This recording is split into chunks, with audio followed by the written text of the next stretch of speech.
So I'm going on a trip to Paris next week.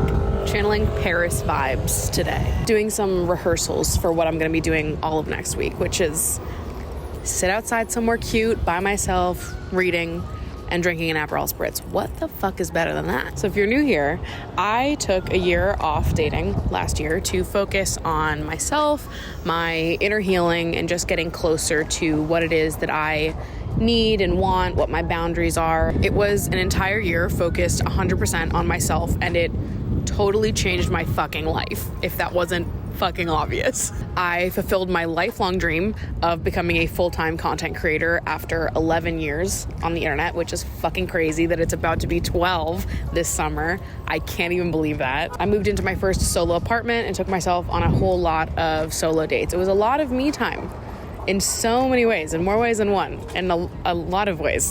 So to wrap up at the end of the year, I decided that I really wanted to challenge myself, and I wanted to plan a solo vacation, a solo trip, something to totally celebrate and commemorate my year of no dating and try something new. The time is finally upon us. I am leaving for Paris in like 4 days from filming this video, and by the time you see it, I am already in Paris. So go over to my Instagram if you want to see what the fuck I'm doing, because I'm gonna be having the time of my life. I'm gonna be having the best goddamn week ever. So before we really get deeper into the art of being alone, let's introduce today's sponsor, something that I like to do when I'm alone. Listen to stories over on Dipsea. Dipsea is an audio app full of short, sexy stories designed to turn you on. Nothing hits quite the same way that audio erotica does. Just imagine you're putting on headphones, you're gonna lay in bed, have a little me time, and you get to listen to someone with a super sexy Australian accent tell you exactly what they'd like to do to you, exactly what they want you to do to them. And no matter what it is that turns you on, I'm sure there's gonna be something for you over on Dipsea, because there are hundreds of stories on the app, and they're constantly adding new stories to choose from. I'll show you right now. I have the app on my phone. I'm gonna click on the romantic tab, and just in the romantic category alone, there's 133 stories, 26 hours full of content, and that's just in one category. You just close your eyes, listen to the story, and let yourself totally drift off and indulge in your fantasies and desires in a totally stress-free way. And for viewers of my channel, Dipsea is offering an extended free 30-day trial when you go to dipseastories.com/partylikeMaddie. That's DIPSEA stories.com/partylikeMaddie. Thank you again so much to Dipsea for sponsoring today's video. Yeah, I took French in high school, not to flex or anything, but I know a little bit of French. I know everyone in Paris speaks English anyways, but I'm just having fun living my bilingual fantasy. Je suis allée au cinéma avec mes copains.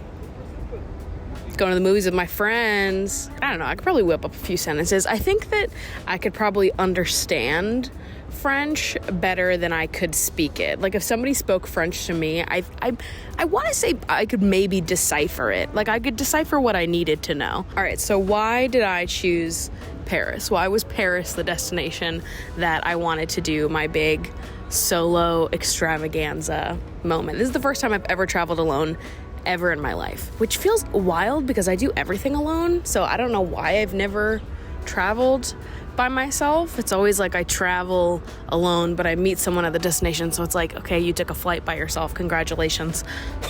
But I've never like gone and vacationed somewhere by myself before. So what made Paris so special? Why was Paris the destination of choice for such a monumental experience? I chose Paris because yes, it is on like my top 10 list of places that I want to travel to, but it's probably not in the top 3. And I feel like I wanted to pick something more in the middle of the list of places I want to go to so that I can save the places at the top of my list for when I'm a more experienced solo traveler. Also, I've heard from people who live in New York that Paris is pretty similar to New York. So I feel like for my first solo travel experience, I want to like obviously challenge myself, put myself out there, but I don't want to like freak myself the fuck out. And so I don't know, Paris felt like a good option for me. It felt like it would be easy enough for me to navigate. It's a foreign language that I at least have some familiarity with. There's a lot of stuff that I want to do and see there, and I also feel like Paris is very romantic, and I'm in my romantic girl era, okay? solo Maddie, romantic girl forever, baby. And it just felt like Paris sort of fit the vibe perfectly. All right, but let's get back to the title of this video, The Art of Being Alone, because I think that I have the art of being alone down to a fucking science at this point. I'm an introvert. I love being alone. I love just experiencing and going through life sort of on my own terms and really being the only person in charge of everything that I do on a daily basis. I think I spend a lot of time alone no matter where I am. Even when I'm in a city like New York where literally all of my friends live, I still choose to spend a lot of time by myself, and I also work for myself and by myself. So me and me, we be spending lots of time together. I'm good at it. I enjoy it. I think in a lot of ways it comes really naturally to me. And there are times when I prefer it. I know there are a lot of people that are very uncomfortable with being alone and it's not something that comes naturally to them. But in my experience, being alone has always sort of been something that I was comfortable with. And I can't even really tell you why, because it's not like I'm an only child or really have ever had to be alone in that way. Like, I've always been surrounded by people who love me, and I've always had community around me in my life. So I don't know, maybe it really is just like a personality thing, or maybe we could trace it back to like something in my childhood. I've always had community around me and like a very strong support system, but I definitely felt like the odd one out a lot growing up. I had a lot of friends, but I was the only one in my friend group who really got bullied the way that I did when I was younger. So maybe that played a role in my comfortability being alone as well, sort of feeling like I've always been surrounded by people, but maybe I've felt like I was sort of going through things alone a lot of the time because people couldn't relate to me. And maybe that's why I'm good at being alone now. Not that it even matters.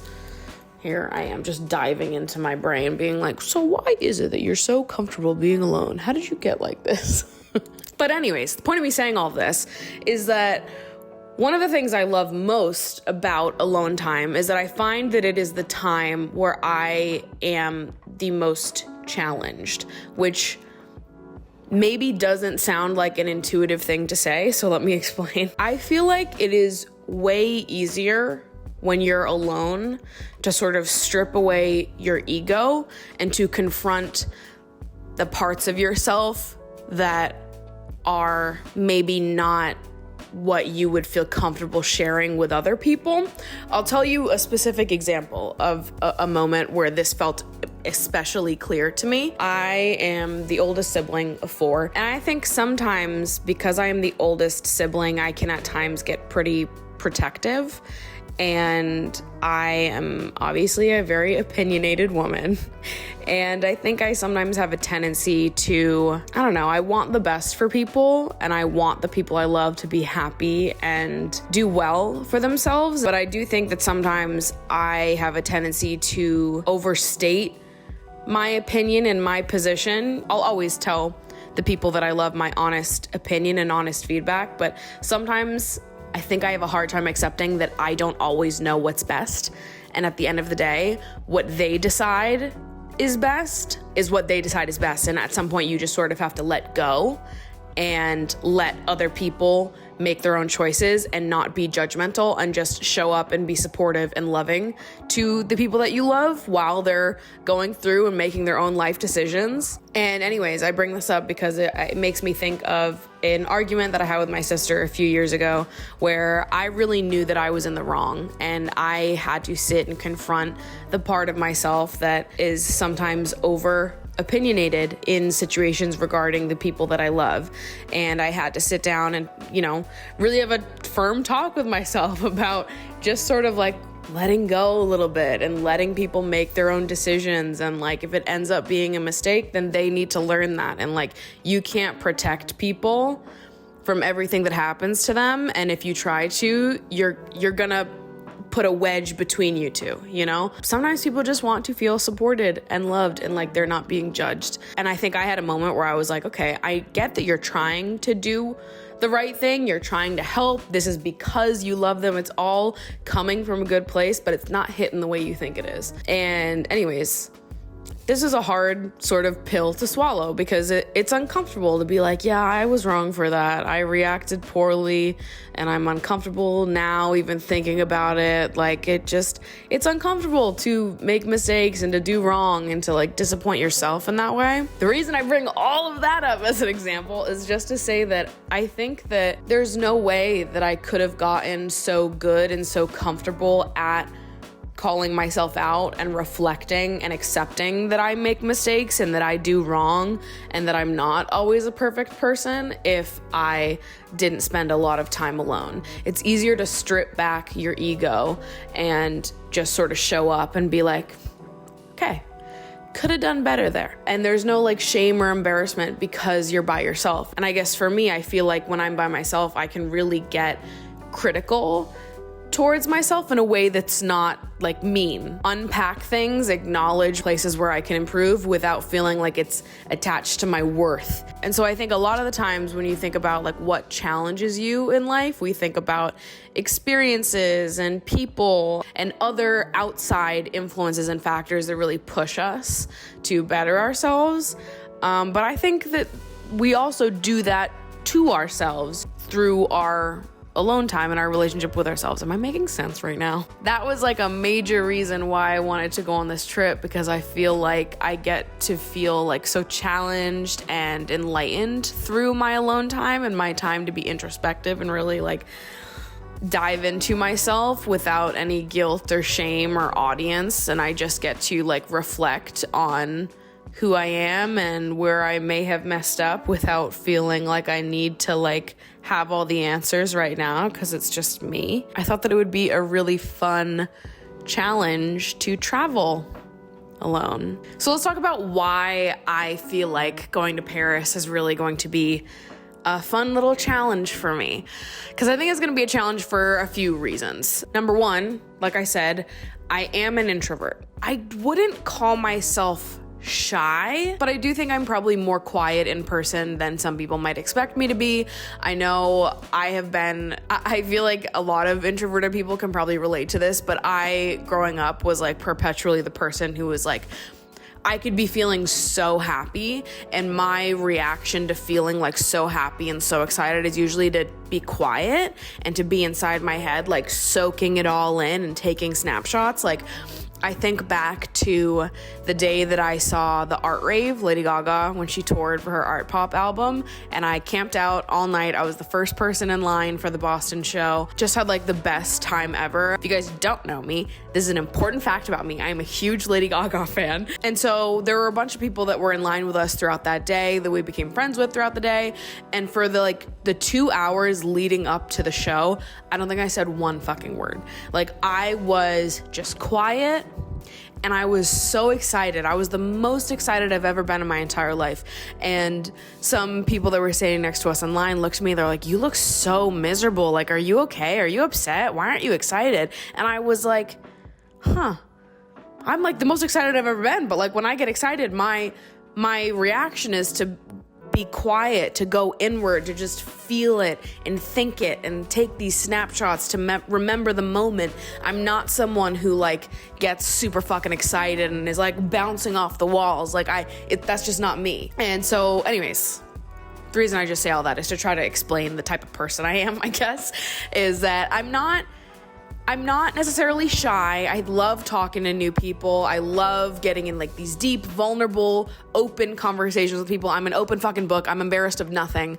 But I do think that my like gut reaction, I am usually pretty quiet, more on the reserved side, and I'm usually not the one to spark up conversations. Usually someone else speaks to me and then I open up and you see how wonderful and deep I am. So anyways, I think like as an introvert in general, Paris is gonna be like a fun challenge for me socially, just to try to, have small chats with people, ask someone to take my photo. I think it's just a fun experience to like go travel by yourself and have to figure it all out by yourself, to communicate to people, to do the problem solving, to socialize. I booked a photography session with a local Paris photographer that I've of course never met before. I'm going on a food tour with a bunch of strangers. So like I'm going to be around strangers by myself, and I'm gonna have like a fun little opportunity to sort of go out of my comfort zone in that way. I'm also just excited because there's a part of traveling alone that's a challenge in itself.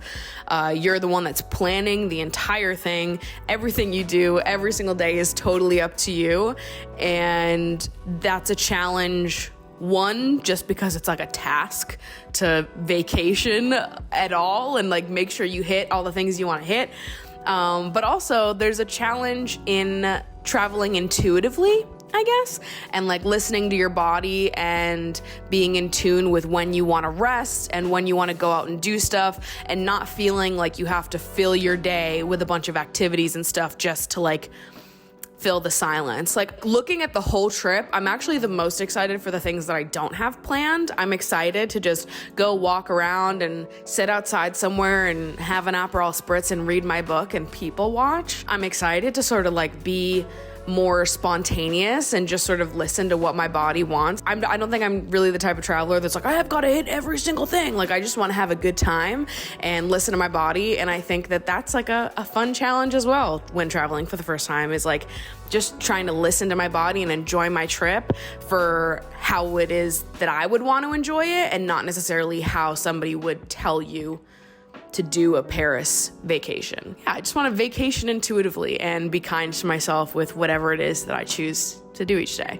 And I think even beyond all of those things that are going to challenge me, I think there's just like an aspect of spending a prolonged amount of time by yourself that is challenging. Things pop up, topics enter your brain that you're not going to be able to predict, and I find that exciting, because I love getting introspective and like reflecting and all of that. So I'm always looking forward to whatever it is that new experiences are going to bring up for me. I also think that sometimes when we get really into our routines, we become super accustomed to ourselves in one way. And sometimes I wonder if the one way that we're accustomed to is even actually accurate to who we are. Let me give you an example of what I'm saying. For a long time, for several years of my life, I didn't see myself as being a warm person, which seems so crazy to say now, because obviously I'm a warm person. Holy shit, that's so sad.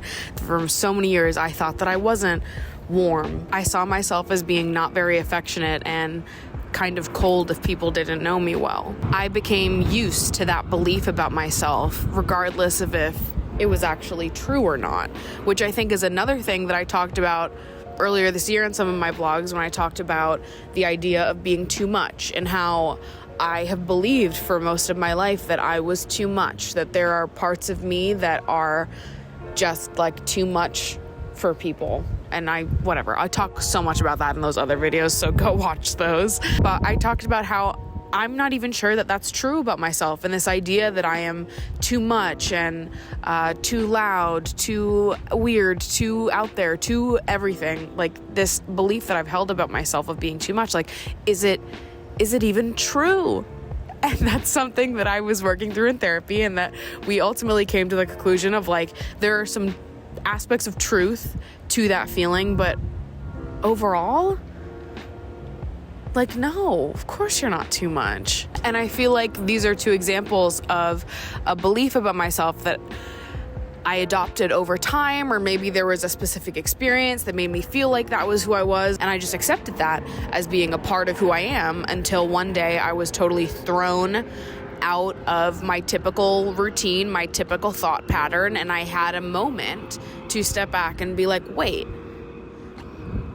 is that true about me? Is that actually who I am? And anyways, these aren't examples that are completely relevant to what I feel about Paris, but the sentiment is true, is that I feel like there is a benefit to just throwing yourself out of your typical routine and into something totally and completely new for you. And maybe it'll challenge beliefs about yourself that you didn't even realize that you had. And I just think in general, breaking out of my life in New York and experiencing something new for a week, and just going out and going somewhere completely new and challenging myself is going to be really good for me and for the types of reflections and insights into myself that it's gonna bring. A sentiment that you hear often about New York and cities in general is just that it can feel really lonely despite being surrounded by millions of people. And I get what people are saying when they say things like that, but I've never felt that way personally. And I think that can probably be attributed to the fact that I love being alone. Sometimes I feel like living in a place like New York feels like I'm surrounded by a ton of people who love being alone, a ton of people who understand and appreciate the importance of alone time and of doing your own thing and nourishing your relationship to yourself just as much as you would nourish your relationship to your partners, friends, and family. And to me, that feels very freeing to be comfortable with the concept of like being alone together with people, because I feel like that's what everyone wants, right? Like, don't we all talk about, like, especially in dating, like finding a partner that you can be comfortable sharing silence with, people that you can be comfortable alone with. And I think part of that comes with both of you being comfortable being alone. And so I've always enjoyed it. I've never really understood what people meant when they said it in a bad way. But, you know, c'est la vie. Everyone's situation is going to be different. I just accidentally spoke French. C'est la vie, baby. Does enjoying alone time mean that I never feel lonely? Of fucking course not. There's a balance, right? Everyone has like different thresholds of what amount of socialization do you need and what amount of alone time do you need. And I think I need more alone time than I do socialization. But if I get too much alone time, yeah, I'm gonna start feeling fucking lonely. It's all about balance. So anyways, I am so excited to go to Paris and to challenge myself in this way and to vacation alone and just do everything my way and get to be intuitive about what that even looks like for me. What is it that I want to do on vacation? What does a good vacation look like for Maddie? This feels like such a celebration of a lot of the work I've done over the last year, and it feels like a major celebration of how comfortable being alone has become for me and how majorly beneficial that has been for my mental health. I'm gonna pop bottle of champagne, I'm gonna read a lot, I'm gonna drink Aperol Spritzes, I'm gonna take the cutest little outfit pictures. I'm also gonna focus on writing a lot of poetry. We're gonna have a very chill week. It's gonna be so much fucking fun. And at the time that you're watching this video, I'm currently in Paris, so go look at my Instagram. So anyways, those are some of my thoughts on the art of being alone and how I plan to challenge myself and exercise what I have learned so far about the art of being alone while being in Paris. I love you guys so much. Thank you so much for watching, and I will see you in my next video. Bye. It's like we're on the phone together.